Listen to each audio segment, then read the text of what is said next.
मैंने अपना कुंवारापन 18 साल की उम्र में ही भंग कर दिया था। यानी मैंने 18 साल की जवानी में ही मोटी लक्कड़ अपने तहखाने में ले लिया था। उस समय मुझे शुरू में बहुत तकलीफ हुई, लेकिन धीरे धीरे मजा भी बड़ा आया था। एक दिन की बात है, अब तक मैं 22 साल की हो चुकी थी। मेरे पड़ोस में ही एक अंकल रहा करते थे, जिन्हें मैं चाचा कहा करती थी, क्योंकि वो मेरे पिताजी से कुछ साल छोटी उम्र के थे। वो अक्सर मेरी पढ़ाई को लेकर बातें किया करते थे, मेरे भविष्य को लेकर चिंता जताया करते थे, जिसे देखकर मेरे माता पिता भी उन्हें बहुत मानते थे। लेकिन ना मेरे घर वाले ये जानते थे और ना ही कभी मैंने ये महसूस किया था कि जिन्हें मैं चाचा कहती हूँ, वो मेरे साथ छू चाचा करना चाहते थे। यानी उनकी नज़र मेरे मखमली कोमल बदन पर थी। वो मुझे अपने नीचे अपने मोटे जानवर से नोचवाना चाहते थे। हुआ ये था कि एक दिन मैं अंकल यानी पड़ोसी चाचा की तबीयत के बारे में पूछने गई थी, क्योंकि पता चला था कि उनकी तबीयत ठीक नहीं है। उस समय चाचा घर पर अकेले ही थे।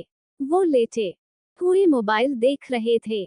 मैंने पहुंचकर कहा, चाचा जी कैसी तबीयत है अब आपकी? मैंने उस समय केवल बदर पर टी शर्ट पहनी हुई थी, जिसके नीचे कुछ भी नहीं था, और बस कट डाली हुई थी।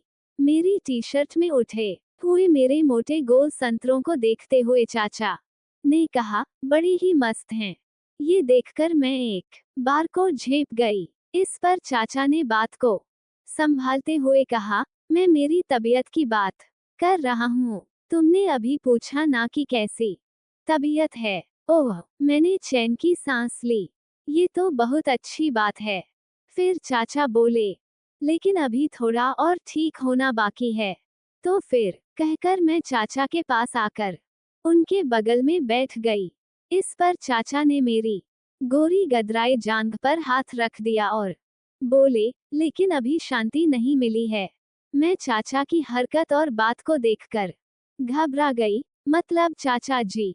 चाचा ने मेरी स्कर्ट के अंदर हाथ डालते हुए जांघों को सहलाते हुए कहा, अब तुम जवान हो गई हो, समझदार हो, अब तुम्हें समझाना पड़ेगा। क्या कहकर चाचा ने अचानक मुझे अपनी ओर खींचा और मेरे गुलाबी होंठों पर हल्के से किस कर दिया। अचानक ये सब देखकर मैं सन्न रह गई। बेशक मैं बाहर लड़कों के साथ बहुत कुछ कर और करवा चुकी थी, लेकिन चाचा से मुझे बिल्कुल भी ऐसी उम्मीद नहीं थी। मैं उन्हें इज्जत से देखा करती थी, लेकिन पता नहीं क्यों मुझे बुरा नहीं लगा। मैं चाचा की छाती पर सिर टिकाए ये सब सोच ही रही थी। चाचा की हरकत और हद आगे बढ़ गई। उन्होंने मेरी टी शर्ट के ऊपर से ही मेरे गोल संतरों को जोर से दबा दिया। इस पर मैं चीखी, उई कितना जोर से दबा न दिया। फिर मैं तैश में आने का नाटक करती हुई बोली, ये सब क्या है चाचा जी? ये गलत है। इस पर चाचा ने टी शर्ट के अंदर हाथ डालकर मेरे संतरों पर रख दिया। अपने दिल से पूछो, क्या ये सही में गलत है? अब चाचा ने मेरी पिछवाड़ी पर हाथ रखते हुए कहा, क्या तुम नहीं चाहती हो ये सब हो हमारे बीच? पता नहीं मुझ पर चाचा के छूने का क्या असर हो रहा था। मैं उनके जाल में फंसती जा रही थी।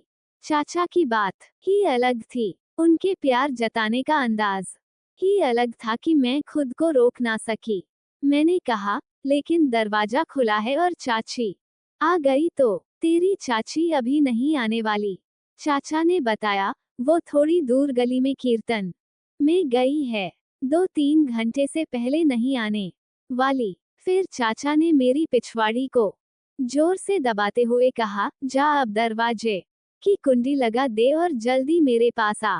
मैं फौरन दरवाजे की कुंडी लगाकर चाचा के करीब आ गई। लेकिन मैंने पूछा, आपकी तबीयत का क्या? अरे मेरी जान, मेरी तबीयत ऐसी है कि मैं किसी और को कैप्सूल दूंगा, लेकिन तबीयत मेरी ठीक हो जाएगी। मैं समझी नहीं। मैंने चाचा से कहा। तो चाचा ने बेशर्म होकर अपने पायजामे में से अपना मोटा सख्त खूंखार जानवर को आजाद कर दिया, जिसे देखकर मैं घबरा गई। बाप रे, कितना लंबा और शैतान जानवर था चाचा का, लेकिन मैं खुश भी बहुत ही कि आज तो मजा ही आ जाएगा। पहली बार इतना बड़ा जानवर मेरी अंधेरी जंगल में शिकार करेगा। तब चाचा ने अपने जानवर को हाथ में लेकर सहलाते हुए कहा, ये रहा कैप्सूल जो मैं आज तुम्हें खिलाऊंगा, जिसके बाद मेरी तबीयत पूरी तरह हरी भरी हो जाएगी। इस पर मैं भी मजाक करते हुए बोली, आपके मोटे लंबे और सख्त जानवर की नीयत को देखकर तो लगता है कि आपकी तबीयत तो ठीक हो जाएगी। मेरी हालत और तबीयत की ऐसी तैसी हो जाएगी। इस पर चाचा और मैं साथ में हंसने लगे। फिर अचानक चाचा ने मुझे सिर से लेकर पैर तक पूरी तरह आदमजात हालत में कर दिया। पूरी तरह खाली थी।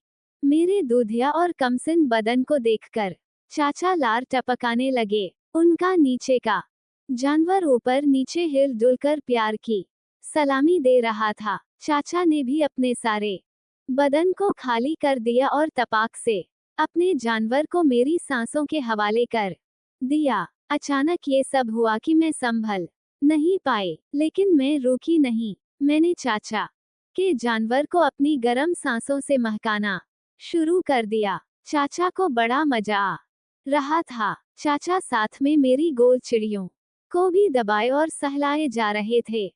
ये सब मुझे भी अच्छा लग रहा था। फिर अचानक चाचा ने मुझे गोद में उठाया और बिस्तर पर पटक दिया। फिर जैसे ही उन्होंने पहला वार मेरी नीचे गुलाबी दुनिया में किया, मैं जोर से चीखी। फिर मैंने थोड़ा इंतजार किया और चाचा के वार झेलती रही।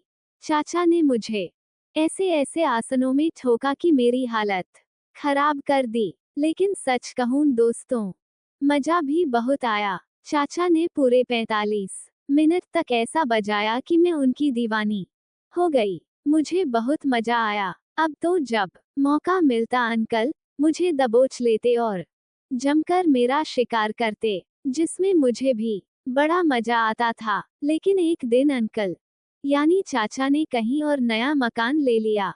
वो हमारा मोहल्ला छोड़कर चले गए थे। अब मैं उदास हो गई थी।